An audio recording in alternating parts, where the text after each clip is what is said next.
Strike! Peanuts! Get your peanuts! Nice move here. Hot dogs, get your hot dogs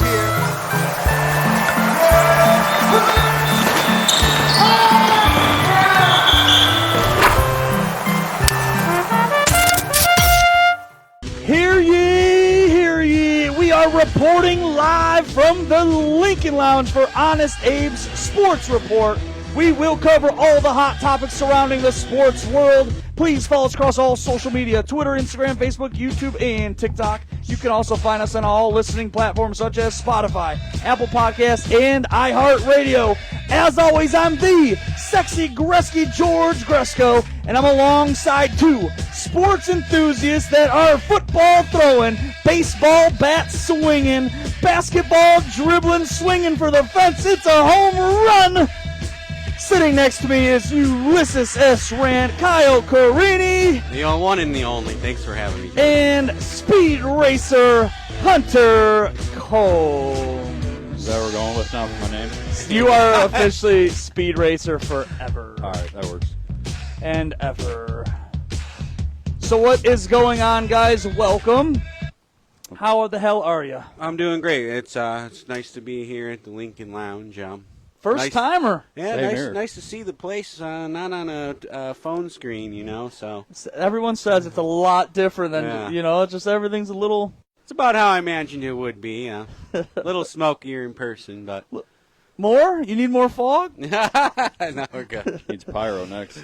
Little pyro, I was thinking like some kind of light show. Yeah, this is my first time here too. It's a pretty neat setup. Pretty comfortable with it. I like the WWE build up there. So. Absolutely, and I have a Donald Trump. I was hoping Ulysses was going to have a Ulysses S. Rand We're working bobblehead on for that. tonight's show. He brought a Michelob though, so that'll fill in for now. Michelob fills in. Michelob works. Well, gentlemen, you want to hop right in, get these engines started, and talk some sports? We got a lot of exciting things happening. So, all right, here we go. Let's talk some Tribe. The Cleveland Guardians are coming off a 3-game series against the Philadelphia Phillies, winning the overall series 2-1. The Philadelphia Phillies are the only team to have a better overall record than the Guardians in all of baseball. 65 wins to the Guardians' 63 wins. yeah, and they're just a juggernaut. They got great pitching. They got great hitting. There was one game where Schwarber just killed us. Yeah. The guy's just a great hitter. They're loaded, but hey, the Guardians are able to scrape out those 2 wins. In the third game, John Kenzie Noel had a huge homer to tie the game back up, which that was great. I guess the joke was kind of Christmas in July with Noel. So hey, you're facing the best team in the National League and one of the best teams in the MLB. And it was just great to see them scrape out those 2 wins. Definitely a good sign that we can play against contenders. Absolutely. The Phillies are no joke. We all know that. And then the Guardians are in Detroit for a 2-game series happening today and tomorrow. Do we have a score update on today? I'm going to check that. Because it's got to be close to the end of the game. If not, the game's over. It was 7-0 at the top of the fourth, so they were absolutely whooping them. They put up 3 in the first. Tribe winning? Yeah. Oh, so the game they probably definitely won. Scoring 7 runs, they better win. But they did 8-2. Yeah. Okay, 8-2. In the bottom of the 8th. So all right, so they're going to pick up another win. It's looking like as of right now. Don't say that yet. They did that a couple weeks. True. They did that a couple weeks ago. They were up we were talking about in the chat. They were up 7-0. There was almost the same exact score. Next thing I know, it was 7-7. But they should be able to lock these games down. Their bullpen is still leading the league in ERA. So yep. As long as we got a lead, bring those guys in, get it done with. You look at guys like Cade Smith, Hunter Gaddis. They're just having a heck of a season, and of course Class A. So, just get the ball to them and put it away. I agree. And coming up tomorrow is the trade deadline, of course. Any inside information that you have? I believe you just sent me – we just signed a hitter, I believe? Yeah, Lane Thomas from Washington. He's a really good left-hand. He's really good against left-handed pitchers. He's like a .922, I think it was. I was looking at it before I got here. What was it, a trade, or was it? Yeah. What did we give up for him? Do we know? It was 3 prospects. One was a pitcher. One was a pitcher, sure. Okay. And one of the guys is actually going to go onto their big league roster. I don't know which one it is. It might be the pitcher, but the other two are minor league guys. So a team that needs pitching, we get rid of pitching. No, I'm just kidding. Yeah. Well, I mean, that's the thing is what the Guardians trade pool is going to be. It's going to be all the prospects we have because we have a decent farm system. And who's the recent pitcher that we just signed? I believe it was earlier this week.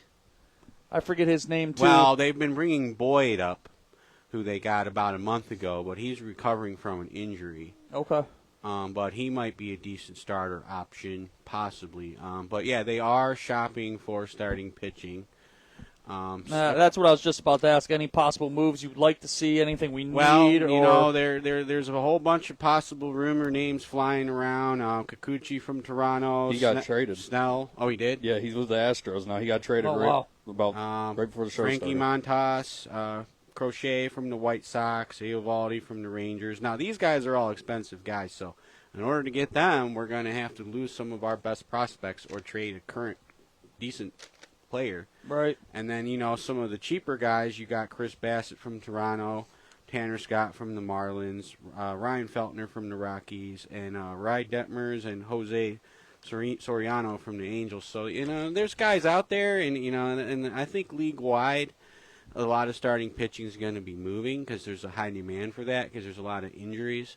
And I think with the, we're only about 4 games up in the Central right now, 4 or 5 games. It fluctuates. But, really whoever wins the trade deadline out of our division might actually win the division. And hopefully the Twins or the Royals don't make a big pickup and then, climb back through the ranks. I mean, and I think some of the trades that the Guardians front office in recent years, some of them have been kind of questionable. Like when they traded away Savali for what? For peanuts? Yeah, basically. And peanuts. and then then you look back at other years when we got Andrew Miller that let us go into the World Series, and so some of the trades they make are good and some are bad, and so hopefully they nail it on the head here. Hopefully that Lane guy they got, he's a good pickup. Who I was really hoping what we were going to do? I was hoping we were going to bring back Trevor Bauer, just somehow, some way. It would have been awesome. I don't believe he was ever criminally charged. No, he got away with everything. Not away with it, but it was all bullshit. And he's been pitching. Those women just liked it rough. Yeah. God damn it. Well, and he basically got shadow banned from the MLB. I was like, we really need a number 3 pitcher if we're going to make a run here. And I'm like, I said the same exact thing. I'm like, they should bring him back. And he's been pitching in Japan. Well, he's in Mexico. I thought. Oh, he's in Mexico? Mexico, yeah. But he's been, tearing it up. So I follow him on TikTok. Same here. So I've been, and he's, the same. He's fucking hilarious. If you watch his stuff. He's talked shit half the time, too. Him and Tito fell out, because he had that temper tantrum and threw the ball over the wall. Well, the guy's always kind of been a head case, but Tito's gone. Now that Tito's gone, some of the best players are head cases, man. Yeah, Lawrence Taylor smoked crack before the game, bro. Yeah, right. Well, yeah, I know. I would actually like to see him re-sign Trevor Bauer. I mean, guy's got awesome. Great stuff. He was sad about leaving here. I heard when he got cut, he just wandered around the stadium just aimlessly. I guess he was wondering how much he'd miss it. So yeah, he's still young. I'm sure he'd love to come back. Yeah, he's still real young because he was only in Cleveland. How long? It was a couple of years. Yeah. It wasn't, maybe 4 years, if maybe. Yeah. Then he went to the Dodgers or whatever before all that stuff happened. But yeah. I'd bring him back. I like him. Yeah. But that might be the commissioner's call. But I don't think he's banned from the league, right? It just teams are afraid to pick him up. Yeah, between that, I'm not sure. I think the commissioner he has to get approved. Okay. Yeah, well, he was posting on his Instagram talking about MLB not letting him back in or something like that, and obviously he's gonna have his opinion on it. But I'm not too sure because I remember when they suspended him. Yeah. Right off the rip, there was no investigation or nothing yet. They just said you're done. So I'm not too sure how. And it turns out he was completely innocent the entire time. Yep. Yeah. And that girl's had a track record too with doing it to other people. And she got caught. That's how she got caught. There was other issues that she was dealing with, the same exact issues she was saying others. She was crying wolf. God dang it. Yep. Yeah. But that ruined his career. It's insane. She should go to jail for that. I'm sorry. Yeah, 100%. So we'll see who the Guardians pick up. Now Flaherty was supposed to pitch today for Detroit against us. but I heard he's going to the Yankees. He's a good pitcher. So it was announced he wasn't going to start, so everybody knew he was moving. Yep. So Fetty from the White Sox went to the Cardinals today, so he was another one the Guardians possibly were talking to. So, we'll see what the Guardians do. Hopefully we really need a starting pitcher, and hopefully they get a guy in here that can get it done. Yeah, we definitely need starting pitching because you saw it later, right after the All-Star break. We were struggling. Pitching. I think we lost, 8 of 10 at one point or so. It was something close to that. I'm not exactly sure on the exact number. And hopefully the Guardians front office don't fuck this up because, like I said, whoever wins the trade deadline might win the division. You hear that, Guardians front office? Don't fuck it up. Yeah. They're 1-for-1 tonight. I'll give them that. We'll see. Yeah. Anything else, Guardians, you want to Well, we do cover have and throw over? I believe they have an off day in the middle of the week. We're off tomorrow and then play again. Then we have a big series coming up against the Orioles at home. Yep, beginning of August. And you're going? Are you going down to that game? Yeah, you said, right? Yep. So that'll be great to see Friday night. I'll be going crazy rooting on the Guardians. And how many beers are you going to drink?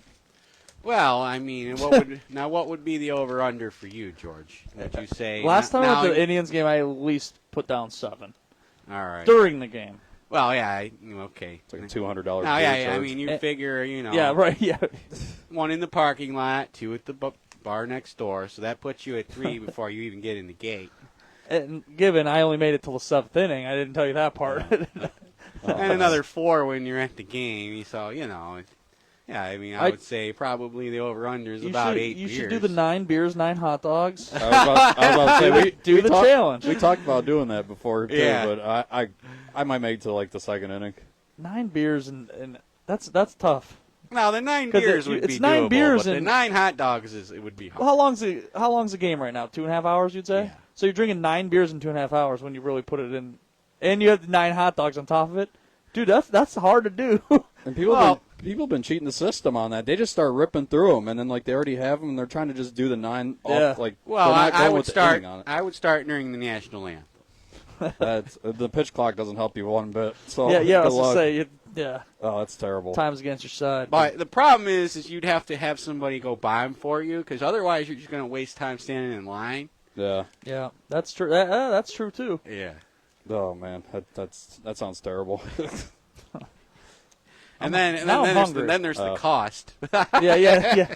$400. Yeah, $400 baseball game. Oh. Any other tribe talk before we move on? It'll just be great to follow up on our next show and see what they ended up doing and how it pans out the rest of the season. Like I said, they got to win the trade deadline and don't fuck it up. Right. Yeah, we'll have to keep your phones on in case any alerts pop up. But all right, here we go. Let's talk a little Cleveland Browns. Here we go, Brownies. Here we go. It's almost that time. It's almost that time. NFL training camp has started for our beloved Cleveland Browns. Let's start off. We have a new OC. Yeah. In Ken Dorsey, but I think you guys saw it this week. Kevin Stefanski did come out and say he is still calling the plays. Of course. And I do have a cool little picture, but I do have his interview as well. Real quick, I'll play. I'm not sure how long this plays this year, so I know everybody's interested. And any decision I make for our football team, I take a lot of information in. I try to listen to a lot of people and make decisions. And ultimately, what I feel really, really confident in is our offensive staff. I feel really strongly about Coach Dorsey and the entire offensive staff. So we'll continue to be an operation that works together. It's never been a one-man show, so I just want to make sure that was, I know Tony's going to answer, so I want to get it out there. So, yeah, he pretty much said he's calling plays this year, which is such a weird thing. Like, I thought, bringing in Dorsey, he was going to give it away. But I also heard a cool debate, all the other really good offense coordinators around the league. Sean McVay, he's the head coach, calls plays. Andy Reid, head coach, calls plays. If you're good at what you do, why would you give it up? Exactly. You know what I'm saying? Well, so there's an argument. Now, I have seen Stefanski make some questionable calls, and it has a couple times. You watch any game, though, there's questionable calls. A couple times you know it's resulted in losing the game, like throwing the ball when you shouldn't. But anyway, yeah, when he screws up, I call him Stepanski. Stepanski. Like there was a game last year around Halloween where he threw the ball when he really should have just ran it, and it ended up being a fumble or a turnover, and the other team got the ball back, and it was like, ah! Yeah. Yeah, it's been but when he's on, he's been on. Like, and Flacco last year, he's the exact quarterback Stefanski needs. Like when he had Kirk Cousins in Minnesota, Kirk Cousins and Flacco are almost a similar type of quarterback. Drop back, play action, turn their back to the line of scrimmage, and throw off of it. You know what I mean? Yep. And then Flacco got here, and dude, that was the best quarterback I've seen since Baker Mayfield. Yeah, I mean, here in Cleveland, we caught lightning in a bottle. Yeah. He was better than Baker, in my opinion. Yeah, I mean, some of the throws he was making was unbelievable last year. He basically had an older Kirk Cousins, as you just said. Yeah. Yeah, and, we'll see. I mean, I think Stefanski's good at working with quarterbacks. Now that he's got Dorsey in there, who coached Josh Allen. Yep. Now, you're used to coaching a good quarterback that can scramble. And, if you look at Deshaun Watson, he's kind of got that play style. I mean, we've only really seen glimpses of the former Deshaun Watson back when he played with the Texans. So hopefully, with Dorsey in there and keep working on developing Deshaun and trying to get him back to where he was. Right, and I think with having Jim Schwartz taking almost full control of the defense, it's definitely taking a lot off Stefanski now because he has a legit defensive staff on that side of the ball. So he's like, all right, I trust you completely, and he can focus completely on offense. But hopefully, Stefanski, some of his play calls, maybe he'll make them by committee. It should be. I mean, instead of just do this, maybe he'll ask the other guy. A lot of the time, like you're always communicating with coaches back and forth, like throughout the entire game. Like say Stefanski wants to go this, and then Dorsey probably says, "Hey, I think you should do this." Then or run it the other way. Yeah, it's ultimately up to whoever the play caller is. But he's always in the ear saying, "Hey, what about this? What about this? I see this. Let's run this." So it'll be interesting to see that. Yeah, and I mean, and it'll be kind of a new look offense for the Browns. Yeah, hopefully. I mean, I guess, but Stefanski's going to keep calling the plays until he is not the head coach of the Browns anymore. Yeah. Right. And basically, you're getting like a paid vacation if you're an offensive coordinator that comes to Cleveland because basically you're just working behind the scenes and you might be the fall guy if you might, like how Van Pelt left or whatever. But, I mean, Ken Dorsey's a good coordinator. He was good with the Bills. I mean, there was that one bad play that basically got him fired. Yeah. But he's smart. He's been around for a while. I mean, Stefanski's going to be the fall guy. So we'll see. We'll see what happens. I mean, I got faith in him. Like now, we're gonna have a full. Hopefully Watson can stay healthy. But I mean, that seems what the we're entire gonna get league. the Watson talk here in a minute. Yeah. But we'll see what happens. I got faith in Stefanski. Yeah, we'll see how the season goes on. How the new look offense compares to the old one. And hopefully we see an improvement. And here's a big part of what the Cleveland offense could and should be with our boy. Hopefully, is he gonna pop up? There he is. Yes. This is a big part of our offense. We know it. And if he's not around, we've struggled a little bit because we can't run the football. And people don't care if we try to run the football because they're going to try to stop it regardless. But when that guy's behind the quarterback and he's come full speed at you, it's a lot different look. So what are you guys thinking on Nick Chubb? Well, I mean, the thing about Nick Chubb is he's just a great guy. He leaves it all out on the field. He don't talk much. He does his talking by how he plays. And if you look at how the new look offense is, a lot of that's going to depend on, I mean, how much are we going to be able to depend on Chubb? I mean, is he going to be able to do 15, 20 carries a game? And, and how's he going to look? And how's his recovery going to go?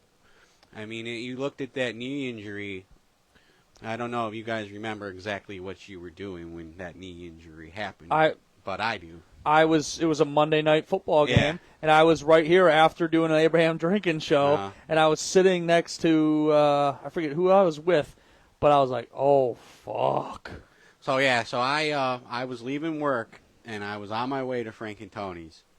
and I was listening to the game, and we were doing good. But the injury happened in between of me getting out of my car and walking into the bar. So I missed that part on the radio. So when I walked into Fats, everybody's looking at the TV like... Just in shock, yeah. They didn't even show a replay of it. It was so gruesome. Well, but you heard when they Yeah. showed it up on the replay in the stadium, the whole Yeah. crowd's like, oh! Like you knew something bad happened and immediately. I know that the Steelers fans were cheering for him, too. So you knew it was just gruesome. And I asked people around the bar, what the hell happened? And I missed it. I was walking. And they're like, oh, well, Chubb got hurt, and it looked really bad, man. And so, hopefully. Now, I do have some news on his recovery. Perfect. I was just about to say, anything you're hearing when he's ready to play? Is he going to be back week 1, pup list potentially, which put him out 4 weeks? Andrew Barry says he's got a little ways to go, but they're happy to see where he is. The fuck does that mean? Is he going to be back for week 1 against Dallas? Mary Kay said that he's running full sprints and cutting on the field. Well, and we all saw that video of him squatting last week, which I'm like, holy shit. He looks fully recovered squatting 600 fucking pounds or whatever it was. Yep. Yeah. I think they're being cautious with him and all that. But, I mean, if they wait till week 4, I mean, it's a long season. Yeah. And, that's the second time. I don't know if anyone even remembers when he had the same exact injury at Georgia. Yep. And it was more gruesome than the one that he had when that happened. This one, right? And so I mean, he comes back from that. I mean, I think he'll be all right. There's I'm not betting against him. I mean, the guy's just a gamer. And that's what made it so much worse, though, is it happened against Pittsburgh. In my mind, I'm like, son of a bitch. I hope he runs over Pittsburgh. I hope he runs over Minka Fitzpatrick. The dude did it to him. I hope he just charges. And people were saying that hit was dirty. I'm like, what do you do in that situation? You're a corner running against Nick Chubb. Like, you're not going to tackle him right here. He's going to run your fucking ass over. Don't dive into the guy's knee with your helmet. Full speed. There's just stop his ass, and he did. But yeah, it did suck against Pittsburgh. That's going to be the thing is if he is on that the PUP list, which is the physically unable to perform list, and if he's on it when the season starts, it's 4 weeks. He automatically misses that time. So I guess what they'll do is right before game 1, they're going to have to be like, hey, Nick, can we get 10 carries out of you? Can we get 15 carries out of you? Well, and that's what I was thinking, too, is like maybe he doesn't get put on the PUP list, but just dress him, and he doesn't have to play. I don't know. If he's dressing, he's playing. I mean, we picked up Devontae Freeman. He used to be the Bears running back, and he's basically you're on the 5-yard line, you're feeding him the ball, and he's going in the end zone. He's the Cream Hunt. When we got rid of Cream, we picked him up, which is perfect. He's the same number as him, too, this year. Everybody's rooting for him. Everybody wants to see him come back. I can't wait to see when he comes on the field at the Browns Stadium. The crowd will go wild. That'll be a happy moment for me, especially when he gets his first touchdown back. Yeah, I hope he plays. Personal opinion: will he play against the Cowboys week 1? I think so. I think so. I think so too. I hope he does. Dude, he's still a little over a month and a half away yet. Almost 2 months.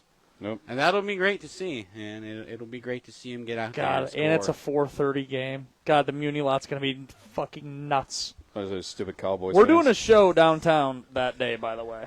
All right. We're doing it. I'm going to bring all the speakers. Everyone's going to hear us talking everything. We're going to make it big. I'm down for that. We're doing it.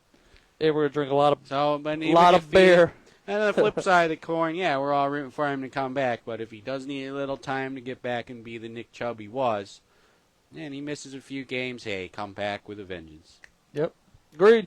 All right, another big player just signed his new deal. Amari Cooper, $5 million raise, will make $20 million in a year, 5 of his contract, $100 million deal in total. Is this a huge signing? What do you guys think?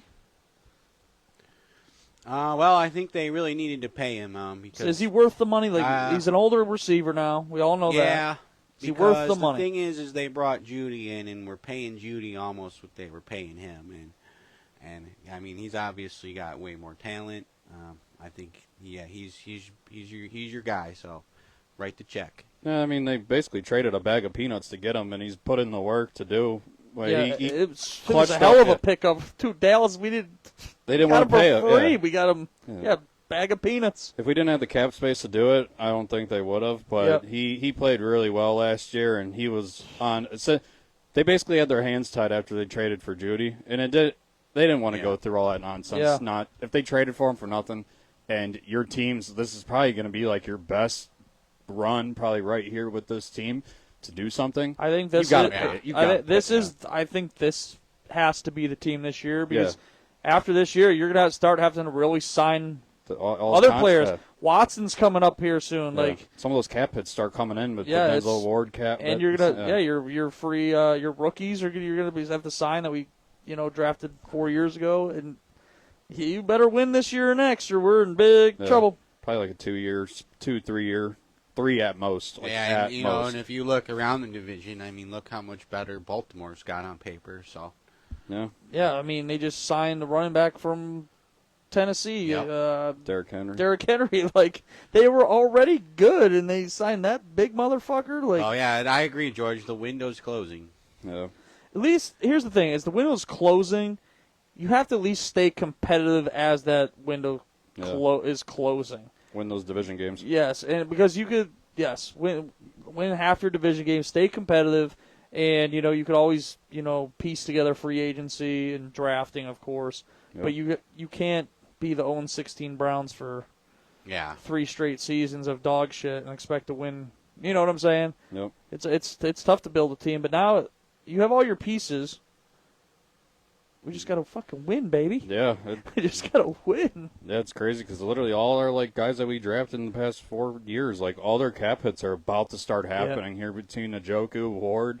It's about to get our hands are basically tied after this year. So we got to at least get there. Yep. I don't care. I want us obviously to win it all, but if we can get back to that freaking AFC championship game, we have to do it. Is this Amari Cooper's last season in a Browns uniform? I think so. And I think the signing of Jerry Jeudy definitely almost solidified that he's gone after this year. Yeah, I can't wait to see what Jeudy can do. God, Jeudy was so damn good in college. Yeah, he just. But you think he was in Denver and they had that weird Russell Wilson stint, Sean Payton. It was a shit show. Aren't him and Amari Cooper buddies? I mean, I don't know. I'm not sure. I mean, they both went to Bama, so but the gap on it's different. It just Jeudy wasn't getting fed enough, and then when he got fed enough, with catches, he wasn't catching them, and they wanted him to be the Justin Jefferson of the Broncos, and he was not producing that. I mean, granted, he was a 10th pick in the draft, I think it was. Yeah. And everyone was saying he should have went way earlier, but he hasn't lived out to a first-round pick at all. But he got paid. I mean, I can't believe they paid him for what they did. Well, that's the thing. So, I just think it was possibly just so bad in Denver that it didn't really matter. They were just going off his college because he was only there how many years in Denver? It's 3, I think. Is it 3? Yeah, I was gonna say he was still on a rookie contract. So there's a lot of talent there to be able to win. So we'll see. All right, if we're talking Browns, we got to talk about them. Deshaun Watson, can he get it done? Well, it's like I said. I mean, all we've really seen is glimpses, and you want to talk about, well, there was that one game against Baltimore where he was perfect in the second half. I think he was 14-14. When he came back and won, that was when he got hurt that game, and he still played with it. Yeah. And it was kind of strange because there was a picture of him after the game, and he was all happy and looked like he was playing air guitar. Yeah. Because, we won a big game, and then we're like, So if you got, a big shoulder injury, are you all right? Yeah. I'll never forget that when that news broke, because we were coming off a huge win. I was so happy. Division win. And then, on Tuesday, you got that news, and it was out for the season. The most Browns thing that can happen. Yeah, most Browns Cleveland thing. I think it was Monday right before I started the show, and I was about to celebrate Deshaun Watson for the first time, and I'm like, you've got to be shitting me. Yeah. What just broke? So I had to change half the sports part of my show, because Deshaun Watson is out for the rest of the season. I think he can get it done. I mean, he's been one of the best quarterbacks. The times that he's played, he was one of the best quarterbacks in the fourth quarter. Granted, we had to come back and win a couple, but hey, if we're winning, I don't care. He's not throwing late picks in the game like your old buddy Baker used to do. I mean, I've been a fan of Watson. Come on now, brother. That's George's buddy buddy now. Yeah. I've been on the Watson train. We just got to get we just need a whole season. Granted, He's played 12 games in 4 years, bro. yeah, but And if you count the 2 seasons he didn't play, he's played 12 games in 6 years. yeah, but you could say that about other teams too. Like last year, you know how many backup quarterbacks played that entire Yeah, season? they're at least practicing. I mean, yeah, but we'll see. Talk about practice. All right, so I got a question for you, George. All right. Let's hear it. How many games do you think Deshaun Watson will start this season? In the past, I've said 12. Is Chubb back full time the whole Yeah. season? For some reason, That's a good thing to factor in. I just have a bad feeling, and I heard this on the radio too, and it made a very good point. Our left tackle's dog shit. Oh, Wills, Terrible. pick. He's gotta. Dude, And that's the guy over your shoulder, Yeah, and you don't see the guy. blind side. Yeah. Yeah, and then when you can't see behind you, it's awfully scary because you don't know who's coming up on your ass. Legitimately, little tickle. I think he plays 14 games. There's going to be I that just one. have something he's getting hurt. What are you going to say? Early. 8, I don't 5? know, man. Makes me nervous. Then we'll be relying on Winston and Huntley. I mean, that's not bad for what the league is now with backup quarterbacks, but I think he plays 14 because oh my God, is it Jones, the guy from Ohio State that we had, the big dude, number 79? Yeah. Wills was so bad they had to put him over in his Yeah. spot, and then he got hurt for the entire year. And he actually was playing well, the guy from Ohio State. He basically took his job. I mean, as beat up as our linemen were last year, we were lucky to get as far as we did. But I really think all the injuries, once we got to the playoffs, that really unraveled. Yeah, I'd rather us have really bad luck at the beginning of the year and then get hot at the end of the year. It seems it's always been the other way around. It's just something like once one pin drops, they're all going down. Like I said, if Chubb plays, he'll between 12 and 14 games, I could see. And I just have a bad The feeling. thing is, if you look at how Dorsey's offense was with Josh Allen and running the ball, are they gonna have Deshaun do those kind of draw plays and run the ball? Is he gonna get nailed and be injured for the season in week 3? Probably. I mean, I guess it's still going to be the 'cause playbook. the guy, I don't think he's as tough Here's as the Josh thing. Allen. No, Josh Allen's a lot bigger than him. Just size-wise. He's just a big. He reminds me of a big country boy that bails hay. Josh Allen. He's not that. I mean, he can still make moves and all that. He's basically it's going to be the same playbook, and he's going to have some QB draws that he had with Allen. It's obviously not going to be the same, but he's going to have his insight on that, which can help us roll out of the pocket. But and that's the thing is, in Stefanski's offense, I don't think Deshaun is a straight drop back passer. He's not going to take a 3-step and throw it on time. He needs to be in the gun, play action, get him outside the pocket. But that's why I'm I don't know if he fits the Kevin Stefanski mold. Right. Because he doesn't want to stay in the pocket. Throw him from the pocket. If you can't throw from the pocket in the NFL level, you are not going to be successful. Patrick Mahomes, yes, does he make some crazy throws outside the pocket? Yes, but he also throws a lot of footballs from the pocket. He does. Stefanski must have had some faith in him because when they flew down there to go get him, when they met up with him to trade for him, that's his quarterback. So we'll see. Just not practicing or playing in 2 years though. That's a long time. This is his make it or break it year, and everyone was freaking out about his contract. Now nowadays he's what is he 12th for the highest paid quarterback the way everything's you going know who now? the highest paid as of It's 2 Jordan days? Love now. Jordan Love. Yeah, it's freaking crazy. I'll never understand it. Who's only been a starter, not even for very long. He didn't even start all last season. he was one of the best quarterbacks. So the last 5 weeks of the year, which could be guard whatever, and but he was a stud the past 6 weeks. I was like, whoa. yeah. But I don't get it. But back to Watson, we'll see. It's crazy. This is year 3 with him now. It's probably our first full you're starting from the beginning, and hopefully we can get to the end with him. So we'll see what happens there. I said it time and time again. You still thinking about Baker on many, many occasions, and I Baker am talking Baker. This is Me the neither. Deshaun Watson transaction is going to go down as the worst trade, free agency of all fucking time. Yeah. Because then Baker Mayfield leaves, Yes, he had that weird Carolina season. Well, hey, look, he beat the Eagles last year in the playoffs. But he had a great season last year, and I think he's going to continue to roll. There ain't no one in his division. That's why they won. Yeah, Baker. Tom Brady didn't have anyone in his division for so how long? Baker will probably just keep rolling. Deshaun will be out for season by week 3, and then we'll be on the show talking about it's the worst transaction. How good Baker of Mayfield's all time. doing. It's just a bad what the Browns traded to Houston for him. It doesn't help his case right now because every player that they drafted has been freaking studs, and I'm like, that's the most Cleveland thing. That trade for Watson has we lose legitimately fucked us. Yeah, that's the only thing hurting. That's the only thing hurting his cause. And right now. every player that I think we traded for made a huge play in that playoff game last year, and we were just like, wow. And then we have 12 games out of Watson in 4 years. Yeah, and then we play them, and we shouldn't even have played them. The Colts absolutely choked that game against Houston at the end of it.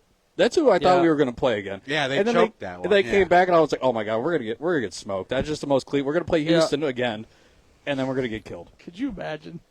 Played him again. I wish Watson would have played that game. I wish he would have played. That would have been man.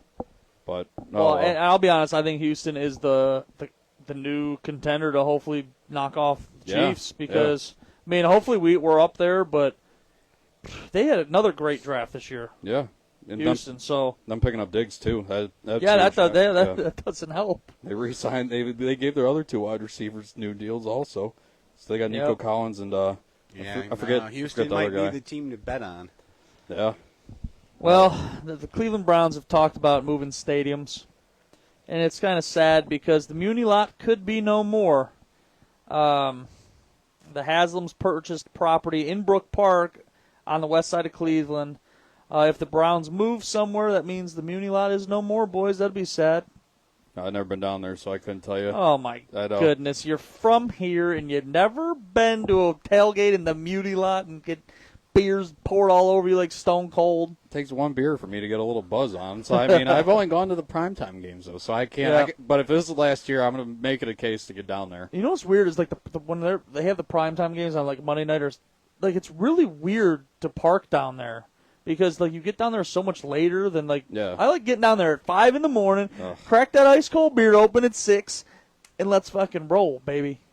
Yeah. But it'll be interesting. Well, no, it's not going to be the last year necessarily, Hunter. I mean, because they still got to plan and get finance the new stadium and then build it.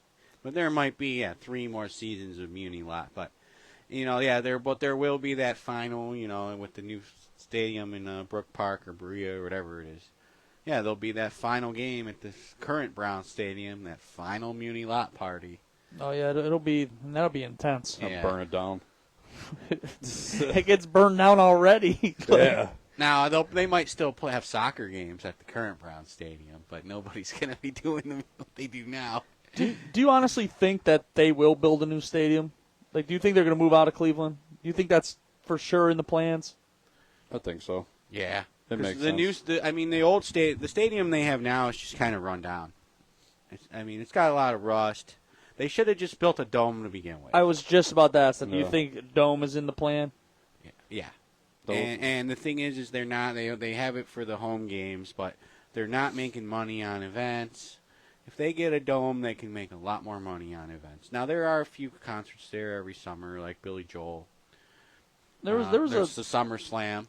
Yeah, SummerSlam coming up. I think they're trying to do what like Lucas Oil Stadium in Indianapolis is doing. I mean, and the way these games are getting canceled now for how cold it is and all that. I mean, it makes sense to build a dome. Man, Personally, it's I don't. So much fun in the outdoor weather. Exactly. Though. Well, yeah. See, and to me, that's part of like the football experience. Is the gridiron, the frozen tundra. You're out there in the cold, and and in the elements. fall, Yeah, and the wind elements and the rain. I mean, to me, that's football, not a dome. Yeah.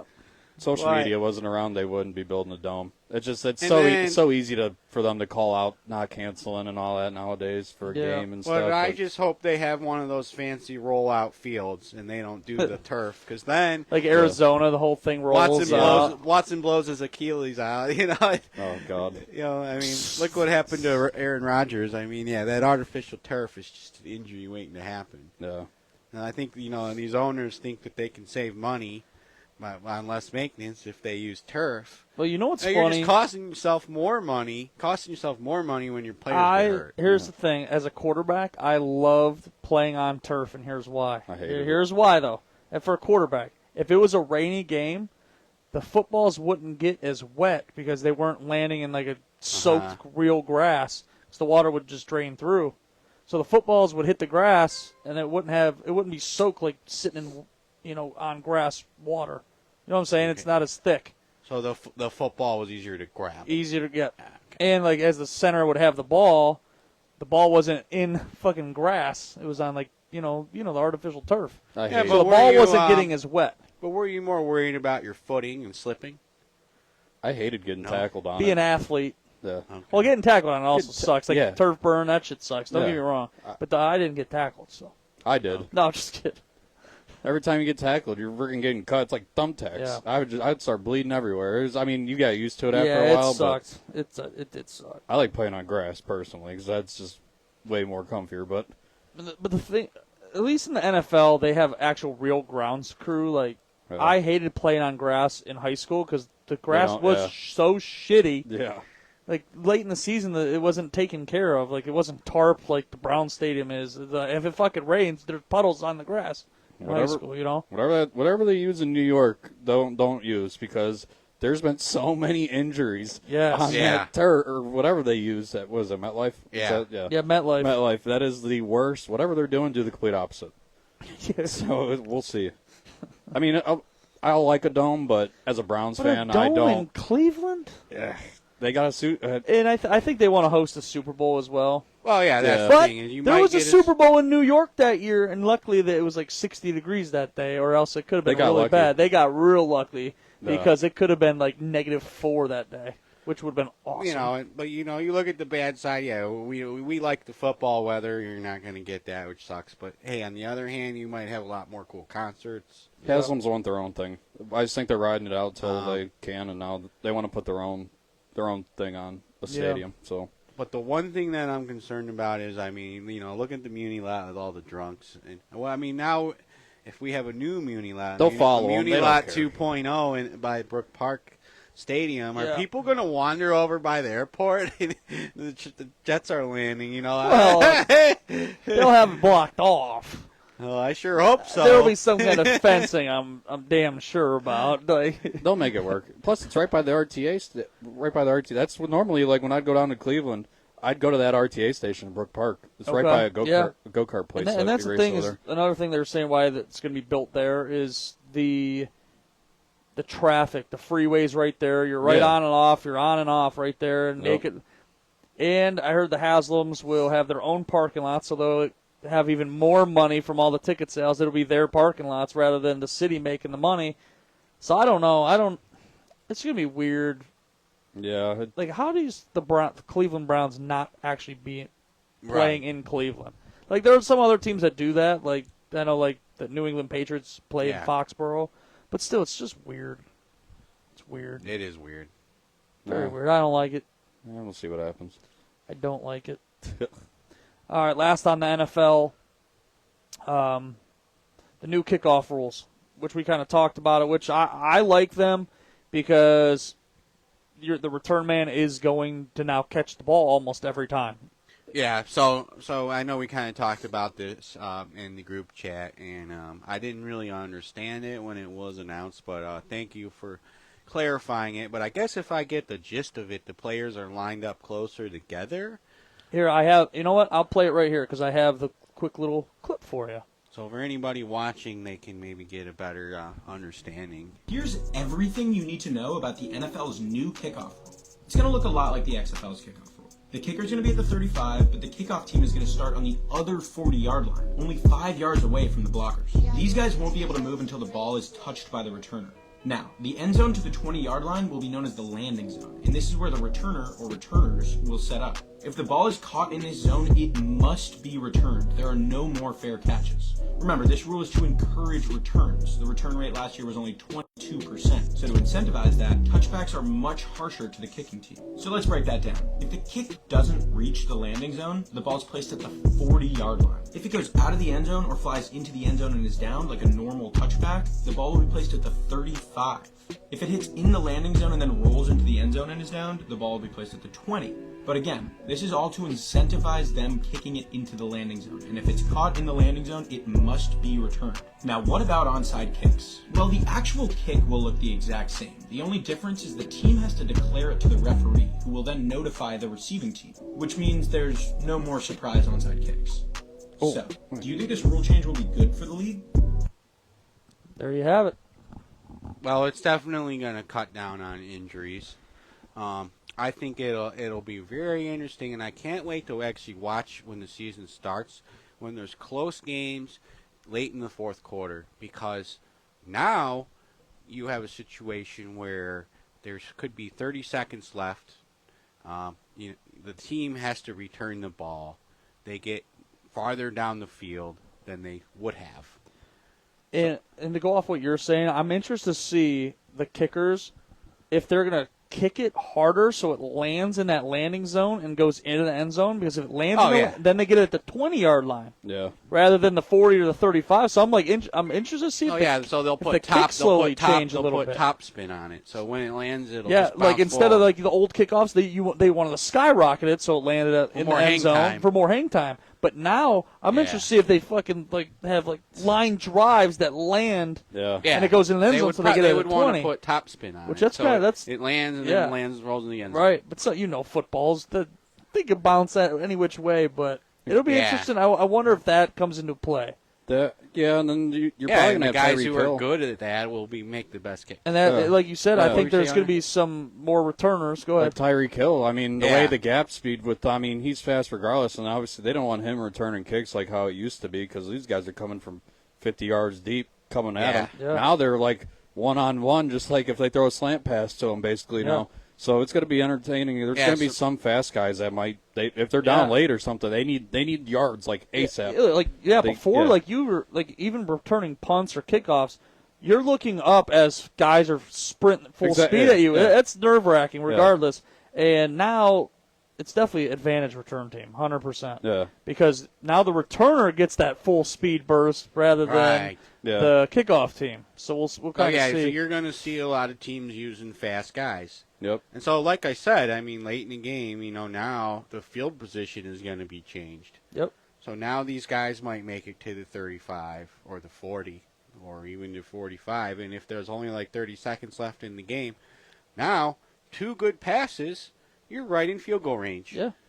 So, whereas before you were farther back, so it was harder to get in that field position. You had to do another play or two to get there. And so now that it'll be real interesting to see, as these games come to a close and the time's winding down, it'll be exciting, I think. And that's, and when I heard about these rule changes, I was, not so sure I liked them. But as I've learned about it more with your guys' help, thanks for that, by the way. Now, I think it could add to a lot more excitement to the game, especially as the game comes to a close. And the biggest thing is it's definitely going to prevent injuries. I'll tell you that right now, because the return team would just get fucking destroyed. They're running full speed at you. Yeah, and it seemed like every season there was some stupid injury that a good player would get on returns. Yeah, people were complaining with the new rules because now you have to declare an onside, and people are like, "Oh, there's no more surprise onsides." I'm like, realistically, when was the last time? Right. I was just about to see how they're lining up. The last person I think that did something that was actually cool was Pat McAfee. Yeah, Pat McAfee. He recovered it himself. But it doesn't. In my lifetime, I think there's been 4 that I've maybe seen, No. And the one was in the Super Bowl. Don't forget, that's the other famous Saints one with the Saints against Peyton Manning. But that's about it, really. I don't see. Which is a ballsy call in the Super Bowl. Yeah, having to disclose that you're doing an onside, it's obvious to begin with. So it's not, to me, no more surprises. Big deal. Yeah. I don't see. I'm with you. Do you like the rule change? Ask me after a few weeks of the season. I do. I like it. It needed done because no one, as soon as the game started, that's the last thing. Half the guys wouldn't even, like, the returning team, they wouldn't even, I mean, you had your lead blockers at the beginning, obviously, right. But you knew that ball was going into the freaking into the end zone. Well, the worst change Yeah. in like NFL history was when they kicked off from, what is it, 35 now, right? Yeah, they moved it. But it used to be from the 30, which Yeah. the 30 was fine because kickoffs were being returned, but then they moved it to the 35, so this ball is soaring out of the end zones now. Like, the most exciting play is the first play. You kick off, week one, kicking off, Browns receiving the ball, and you don't want to see someone fair catch it or take a knee in the end zone. They put themselves in that box when they moved Well, now it it just seems to me like they always just kick it through the end zone, kick it through the end zones. Yeah. They do all the time. Right. So why have these guys line up and they're just watch the ball fly over there? And that's what I wrote. Yeah, that's what I like now is they have to return it. Yeah. Yep. Or they get penalized or vice versa, either team. There's Yeah. incentives for both. Yeah. So we'll see what happens. All right, let's get into the Olympics, shall we? The U.S. men's, I'm sorry, where am I at here? Slotty! Over the weekend, the U.S. men's basketball team took down Serbia 110-84. Kevin Durant was unbelievable. Was 5 for 5 from 3 and 8 for 9 field goals. Only one missed shot the entire game. 23 points off the bench. That's pretty damn impressive. They got Durant coming off the bench? He was off the bench. Right. He was coming back from an injury all right. to defend his case, but if he's coming off the bench, he keep him there. I don't care. One missed shot is that's unbelievable. Yeah, and they didn't even use Jason Tatum. He's on the bench too, and he didn't play 1 minute. He's just getting a free vacation in Paris. Yeah, so is this like a new version of the Dream Team? This is a very good team, man. Yeah. Like on paper, I'm looking at it, I'm like, whoa. Now, is there any other countries that you know of you think stand a chance? You know what's funny? So Serbia had who was the player? Jokic. Yeah, Jokic. Oh. So I mean, They still had a good team, but they just didn't have enough firepower, man. It's just not a. their plus minus with Jokic, like when he had to take a breather or whatever, was like 26 or something. Yeah, it was really bad. It was ridiculous. So you could tell, like, I was watching on my phone and like the score or whatever. You could tell when Jokic came off, was going to the bench, because all of a sudden you see USA just start decimating him. And you know what's funny? To start the game, Serbia actually went like I think it was 12-2 run to start the game, and so everyone's like, "What the shit just happened?" We thought it would be that South Sudan game all over again when they about beat us. So literally, they don't practice at all. They had they have an outside court. That was about it. Yep. My favorite Olympic story, real quick, and I don't even have this on here, but it was Kobe Bryant, and I know what you're getting at. he was here. playing against Paul Gasol, Yep. which I forget who. Spain. Yep. And Kobe Bryant turns to his team. He goes, "The very fucking first play, I'm running right through Paul Gasol's fucking chest." Remember, That's their teammates. Kobe and Paul Gasol were teammates on the Lakers. Yeah. So now they're playing against each other in the Olympics, and he's like, "I'm running right through his fucking chest." And they knew the exact play. Kobe knew the first play that they were going to run. Here comes the screen. Kobe Bryant, wham, right into Paul Gasol. He said it set the tone for the rest of the series. Because they knew. Yeah. Everyone was like, "Oh shit, we're going to win this motherfucker." Yeah. It's such a good story. That was like the Dream Team. It's a special on Netflix. Yeah, it was the 2008. I think because they got embarrassed in 04. Yeah, the year like before. that. Yeah. And Or the 4 years. So prior. right now, are the Olympic team, are they just playing for seeding? Like, It's preliminary. Yeah, so it's the Okay. seeding right now. Yeah. okay, so they're just deciding where in the bracket will Yep. be. And that's a funny thing is, so I was reading, so sometimes the prelims, like, you'll be at the top coming out of the prelims, and sometimes, like, if you're at the top, you usually end up losing a game. Like, in there, Yeah. I don't know, it's like Okay. a curse that they were saying that, like, you don't want to win all your prelims. Yeah, they had the practice ones going into, but the Serbia one was like the first seeding of like what's gonna happen or So whatever. I assume we're heavily favored to win this thing. I think that, I don't think anyone stands a chance with this team. I mean, You got Steph and LeBron starting, and LeBron's gonna get the ball at the end. yeah. They're gonna beat them. If they're gonna lose, they're gonna beat themselves, and there's gonna be that one team that's gonna give them a Like, run. And they've been close. You know, I almost want want to root for an underdog. No way. Not the Olympics. No way. Now, well, yeah, when we get well- into the women's, there's a reason why I might not root for the women's. All right. Oh, well, yeah. And there's I a can see what reason. that is. But any other comments you want to make on the men's Olympic team before we get into the women's? They're talking. I know Embiid like had an injury or something. They're talking about putting him back on the bench. Habib did. I didn't know that. He was lingering about it, and like he hasn't really done anything. But I'm like, you can't really be mad at him because it's not like he's playing by himself. He's playing with literally all the best freaking guys in his country. So I mean, he's the size that we need. I'd rather him start and Durant come off the bench. But it's crazy to even say that. I'll take Durant coming off. Yeah, I'll take Durant coming off the bench if he only misses one shot the entire game. Yeah, so we'll be in good shape. We should win. I don't see it us getting upset. I can't even think of another country that could give us a possible. No, I don't. Who's it normally? It's not Spain anymore. I think it's like Argentina or something. There's one like I remember there was a real good Team Canada because it was like Steve Nash. Yeah, and there was a few, but this way back when. But other than that, there's no way. They're winning. This is LeBron's last Olympics, probably. Maybe, who knows with them? But who knows? They have to win this. Yeah, LeBron's all about his legacy, so yeah, he's getting the W here. Right? Yeah, yep. He ain't gonna sell for nothing else. Agreed. I think that they'll win it hands down. All right, women's U.S. Olympic team, and here's why the hell's Brittany Griner on this team? They're missing someone. Who they're missing? That's what I was thinking. But no, so I have a weird feeling that they're not going to win gold, and here's why. So I think it was last week or the week before. So whoever doesn't make the Olympic team, they have like a what's it called? Hold on, an all WNBA team that they make that will then scrimmage. It's like the next best team that they can assemble, so they will have scrimmages with the Olympic team. Didn't they just have a game? Yeah, that's what I'm getting into. Yeah. So Caitlin Clark didn't make the Olympic team, right? But there's an all WNBA team that scrimmaged them. Okay. The all WNBA team beat the Olympic team 2 weeks ago. Oh man, I know. And they beat them 117 to 109. It was close. Like that's a lot of points. Yeah, I don't know. Asia Wilson, I think, is like she just put up 24 points. I don't really follow it too much. I can't really. But the Olympic, like if you're the Olympic team, you should not lose to another team from your area. Exactly. That's like. All right. And here's the reason why. How the hell is the best girl on the face of the planet basketball player not on the fucking Olympic team? The ratings for WNBA. I've never watched WNBA basketball ever, other than what was the old Disney movie Double Team with the twins? Yeah. That's the only time I think I've ever watched WNBA basketball. Yep. I've watched Caitlin Clark every time she's on TV now because she's fun to watch. She's smart. pulling up from everywhere. Her passing's incredible. Well, right, yeah, and her stats back it up. I mean, it's once in a generation talent. She should be able to represent her country.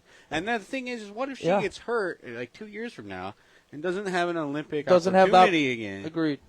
But and I don't get all these players are upset with her that she's a star. I'm like, wouldn't you want to play against her? All the eyes are on that game. It's all the media that's making her seem like she's the one that's just like, I just want to play basketball. And she's really funny. If you watch her interviews, did you see the sprinting video? So someone asked her, you're really fast, at a reporter. You're really fast. She was like, I love sprinting. And he's like, oh, you like sprinting? She's like, yeah, I sprint. I sprint to lunch. I sprint up my stairs. I sprint to my dorm room. I sprint. I like sprinting. So she just kept saying sprint. It was so funny. Her teammate starts laughing, but she got robbed of the Olympic team, man. Yeah. Yeah, I guess when they lose, they'll finally go play. I don't understand it. But just off views, she has the girls' basketball through the roof of views. Even around the country, too. And you'd think going to Paris they would have her play. Yeah, and that's you'd want her, right? The viewership, then you'd get a lot more eyes on the Olympics. Yeah, until I guess when they get upset, then they'll finally be, oh, crap, we should have had Clark on it. Whoever made that decision's a moron. Yeah, I agree. Yeah. Just stupid, dumb. All right, let's get into SummerSlam. Yeah? I don't know if Kyle knows what that is. Yeah, I haven't watched wrestling in a while. So. You want to wrestle, Kyle? Yeah. All right, we'll kind of end with SummerSlam, and then we'll go into our final remarks and talks and whatnot. But yeah, SummerSlam is in Cleveland this weekend, and me and Hunter do have tickets. Hopefully Hunter is going to be able to go. But Cleveland Browns Stadium, it's supposed to be like 83 degrees, beautiful weather on Saturday. That's the one thing I was worrying about is like bad weather. Oh, that would have been miserable. It would have been like that WrestleMania down in Tampa when they started raining and then everyone had the big garbage bags on. Yeah. But it is the biggest party of the summer wrestling-wise. CM Punk, Drew McIntyre, I think is the number one match on the card. Yep.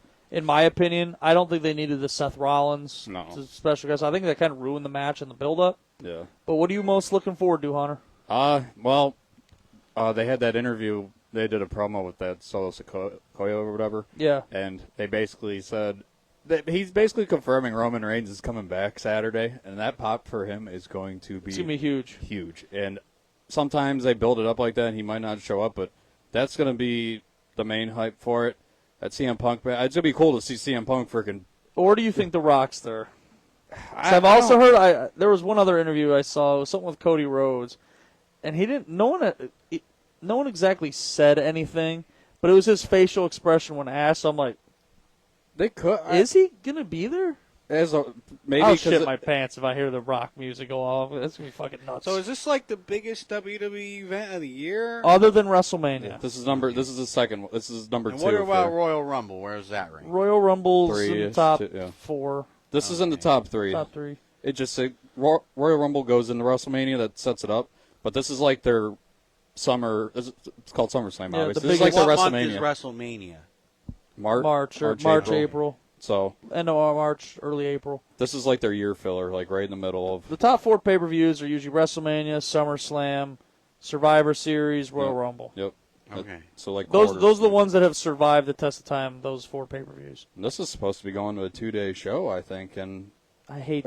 I don't like. I don't like the 2-day show. I think it's way too long. They need to go back to 1 day. I hate the 2-day. How does that make sense? Saturday, they have Sunday. 2 days of matches. Yes, it's horrible. It's not a good time. I caught the last of the 1-day shows when I went to WrestleMania 33 and 34, and after that 35, that was like that COVID-ish. Yeah. They went to the Saturday Sunday, and like it's cool. Like if the big matches are set up right, like last year when they had the Rhodes and all that, they had the Saturday the tag team match and all that, but I'm not a fan of it. But it just I feel like it takes so long. Yeah. I'm just like bored by the end of it. I like I said, if I was there, it would probably be a different story. But watching Saturday, Sunday, it's too much. So is it SmackDown in Cleveland too? Like the Friday, the night before. Yeah, so they'll go. Yeah, so obviously they'll get closer to here once. See, that's kind of cool because then they could kind of like set something up for SummerSlam. Yeah, that's basically what it'll be. And like now the pay-per-views were never on Saturdays. It used to be Sundays. Sunday. It was Sunday nights always. And then they switched. That Saturday makes way more sense. I don't like it. I like Sundays. I like the Sunday really? too because I remember as a kid, Sunday my mom wouldn't let me. I could stay home that Monday after pay-per-view. That's awesome. And my mom would take me to Hooters. Yeah. That's double. They don't. I get it from their point. They don't want to compete with like football and stuff for like some of their stuff, but like I'm not a fan of the Saturday. I'm not gonna lie. I sometimes forget that there's a pay-per-view. On a Saturday, I'm not sitting home watching pay-per-view on a Saturday night. Exactly. I'm sorry, I got things to do. Exactly. Sunday was perfect. It's literally 7-8 o'clock that start is perfect. Yeah. But we'll see. I don't know. Have they posted like the designs of like what the rings get like the? I haven't seen any pictures or anything. I've been trying to look like compared to where we're sitting, and I'm like I haven't seen an actual ring. Where approximately is your seat? 35-yard line. Okay. So I imagine the ring would be right. It's right middle. at the 50. Yeah, being there, you should. But we're up like a little ways too, so it should be like perfect. Yeah. So and free food and beer. Yeah. And normally with like these free beer, free food and beer, free fruit and drink, Jack. So what's the over/under on how many beers you're going to drink at this event? How many summer beers? Now, we said 8 for the baseball game. How many summer beers am I going to slam? This is my stuff, so I'll be drinking some beer there. I can't wait. It's gonna be cool because like with these outside stadiums, they normally have they'll have like an awning thing. Like they'll have 4 pillars and they'll have like an awning in case it like magically starts raining. They do it in case it rains now. And are you guys gonna party before you get there? We were just talking. We were just talking about this before. We don't really have a plan yet. But I do know at Barley House that there's like an independent wrestling scene that they're doing like a small wrestling show there. They're setting up a ring outside. Oh, that's something cool. like that'd be kind of cool to do. But we're still going to talk about it and figure out what the plans are. Yeah, I'll be by Indianapolis to go see Fish, which is a jam band. Those independent ones that get close to like the big WWE stuff, those ones are normally wild. Those are like the table matches, and those guys just beating the living shit out of each other with chairs and stuff like that. Hey, I like midget wrestling. Yeah, we'll see. It'll be fun because with these long ones, I want to know how long the ramp's going to be or where they're going to come out of because I don't understand. That's what I'm trying to figure out too. Is like the stadium's big, but it's not that big like what they've been performing. It has to be from an end zone side. Yeah, you know what I mean. Yeah, because when they did the Royal Rumble, it was tiny. Yeah, they did it out the dugout. They came out the. I think it was the Diamondbacks. They came out of the dugout of something at the Royal Rumble. Huh. So, but I don't know. It'll be entertaining and all that. And they can mainly thank Logan Paul for they started working with him and all that. And obviously, he's from here. He's from here, and he's had the U.S. title on him for almost. I heard he's dropping the belt. I could see it. He's defended in his hometown, but I could see him also winning. But L.A. Knight, I mean, he's probably gonna win. Yeah. But I know you guys paid a lot of money for these tickets, so that's my question: is that because they're so good because they're close to the ring? We're close. So I think we're very good seats, but I want to see club level. Or are they still selling tickets for the club? They're terrace, I believe. They're terrace seats. Okay, are they still selling tickets for the upper Oh, bowl? you could still get tickets, but we got a good deal. I had a friend. You wouldn't be able to see very well. I had a friend that hooked us up too because there was no fees or anything. It was just the strict. Okay. They hooked us up with the free food and beer. We might get lucky enough the way the camera faces, their main camera. So like if it's facing or whatever, like say it's facing us, and like we might be at like the top of like the picture of the camera if we get lucky. So I'm just hoping it's a good time. Yeah. Hopefully it's a good show. It'd be awesome if Roman Reigns or The Rock or someone shows up that's not supposed to be there. They have to. It's SummerSlam. Normally something big happens there, and like I said, that's the second biggest pay-per-view. And the way the storylines are going now, and they've been off TV since WrestleMania. The pop will be huge. Oh, it's happening. Something's got to. So I'm excited for it. No, it'll be a great time. I agree. Well, gentlemen, we got to end with our sports trivia. Oh, you guys are going down with this one. You guys get this is how it's going to work. So we'll each ask our question. So if it's me, only you two can answer my question. Okay, so how many attempts do you we got? have? You got to get it right. So think very wise. All right. So think very wise. No Google? Of course. No Google. Phones down. Turn around. You guys might. Well, oh yeah. If you have it on there, I'm going to trust you here, guys. I'll wait. I'm not worried about you Googling, even though I have 3 devices I could do it off of. All right. So I'll start. Okay, we'll go It's around. up to you, and then we'll go around. So if it's Hunter that asks the questions between you and I, if it's you that asks the questions between me and Hunter, and I'll keep the score all time for every show we do. All right. And then eventually, by the end of the year, we'll have a tally. So now it has to be a sports question. Now, when you say a sports question, do we mean Cleveland teams? Do we mean all sports? Okay, so could be anything. I did a Cleveland one for today. And don't make it like imply like what year was the basketball invented? No, I'm not gonna fucking know that. Right. So I did no dumb questions. I did something where I think you might be able to answer it, or you'll be like it's a thinker. Okay. But you should be able to answer it. You guys want me to go know, first? You guys might know mine too. So it's the first person that answers it correctly. All right. Here we go. All right. Here's mine. It's like Family Feud thing when they're.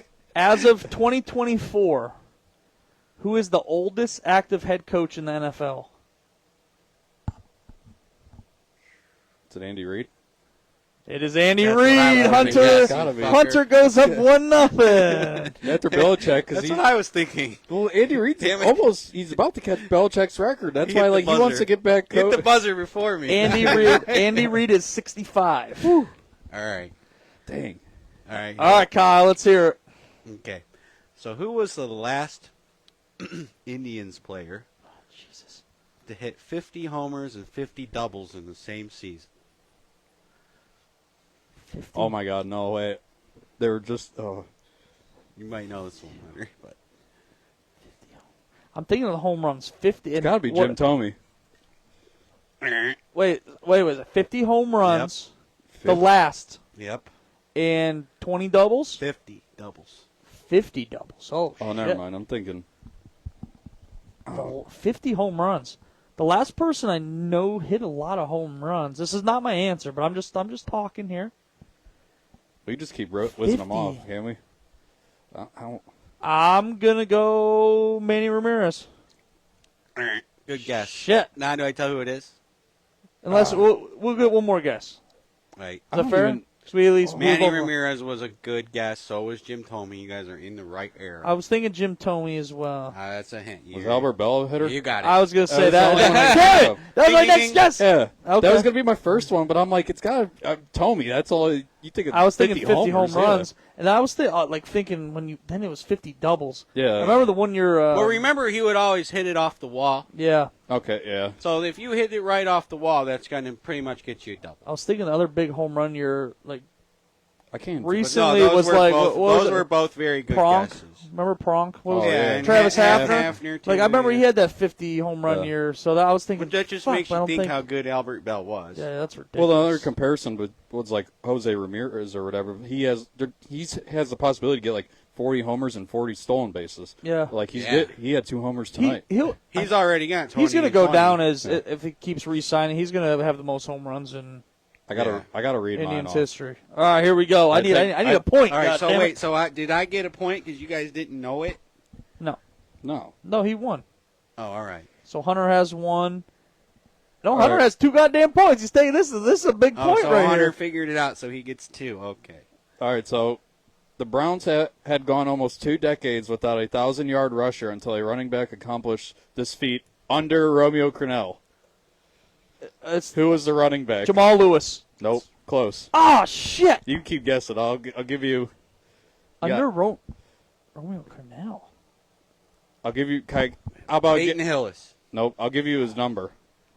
34. You got to think. This is right before Jamal Lewis. It's before him. Right. I mean, he was the running back before Jamal Lewis. Damn it! I thought I had it with Jamal Lewis. That's a good guess. Shit. I completely forgot about this player. Just think. It's a running back, 34. Big. I know it. Big. I know it. Big dude. Is it Reuben Drones? It was. They traded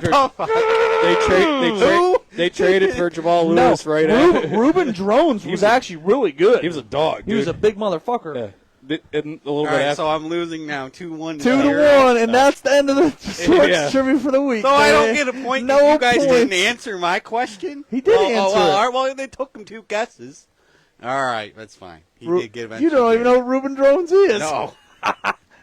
That's fucking funny. I can't believe I know that. Between him and like Jerome Harrison, it was such a weird time for like there was like a bunch of like one-hit wonders that whole. All right, so make sure you update the scoreboard. I'll make a cool graphic for it next week.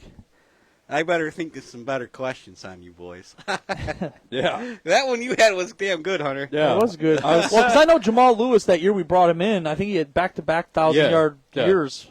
Yep. But that was after. That's who I was Reuben thinking Drones. when he asked the question. It was hard until like they said the Romeo Crennel era because he had so many there were so many like I said one-hit wonders that came through that era. But like when Jamal Lewis, they finally stabilized it. But that's good. I can't wait to see what good questions. I don't know how I knew that. I knew that. I probably gave that away, say big guy, but like he was a dog. Like Well, no, when you said 34, I'm like, yeah, I said 34 is the what? I don't know how you knew that. So. It's Drink your Michelob. Yeah. All right, before we end, I just want to thank everyone who joined us tonight for the debut of Honest Abe's Sports Report. You guys all rock, and we appreciate you. Well, gentlemen, before we end the show, do you guys have any final words on the scorecard? It's been a pleasure. It'll be great to see what the Guardians can do against Baltimore this weekend. I'll be down there. I think Tito's supposed to go. Tito Round Tripper Baseball Whisperer. I'll be in Cleveland. It should be a really fun weekend. We'll see how they do against Baltimore. Thanks for having me. So what do you think this is going to be? Every other Tuesday thing? It works for me. All right. That's fine with me. Plan it. It works. Unfortunately, I double booked for we were supposed to do the show tomorrow, and I double booked. I forgot I have to run a trivia event. Well, hey, now this is more official, so it works. It works. Honest Abe's Sports Report. I cannot tell a lie. Yeah, we'll see what happens. It'll be a fun weekend in Cleveland. We'll be at SummerSlam. I don't know if we'll be doing. We'll probably have we might do like a little video or like some reels. Oh, we're gonna. I'm bringing my mics. I want to get interviews. Like, who do you think's gonna win the main event? Yeah. Like I'm gonna definitely get some interviews for sure. Especially when I got a couple beers in me. I'll be ready for that. But it should be a good weekend. We'll see. Like I said, the Guardians, that'll be a huge series because they're basically the Orioles and Guardians are tied now for the American League. And so look, we just took 2 out of 3 against the Phillies. So again, these are litmus test games. And they lost tonight too. They got whooped. It was like 14-4. So we'll see what happens. Do we have any comments? No, nothing major. All right. Nothing too much. Just about Chubb and nothing crazy. But my final last word is always live and die with the deep ball. No, run Throw the that ball. Run fucker. the ball, George. Throw that fucker downfield. Run it down their throats. Thanks for having me. I appreciate it. Absolutely. It was a great show, All right, guys. Hey, have fun at SummerSlam, guys. Yeah, hopefully. Hold on. I got to... What's going on here?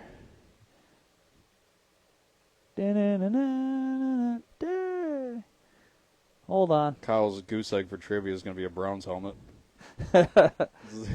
What's going on here? I just need to play the last song and close this thing out. We were doing so well. There we go. It was hiding at the top right earlier. All right. Well, there you have it. As always, I'm George Gresko alongside Kyle Carini and Hunter Combs. Please share the show, tell a friend, follow us across all social media. Be on the lookout for our next sports show, which will be coming in the next few weeks. Don't forget, Honest Abe will tell no lie. Bye-bye. See ya. See you right. Peanuts. Get your peanuts. Baseball here. And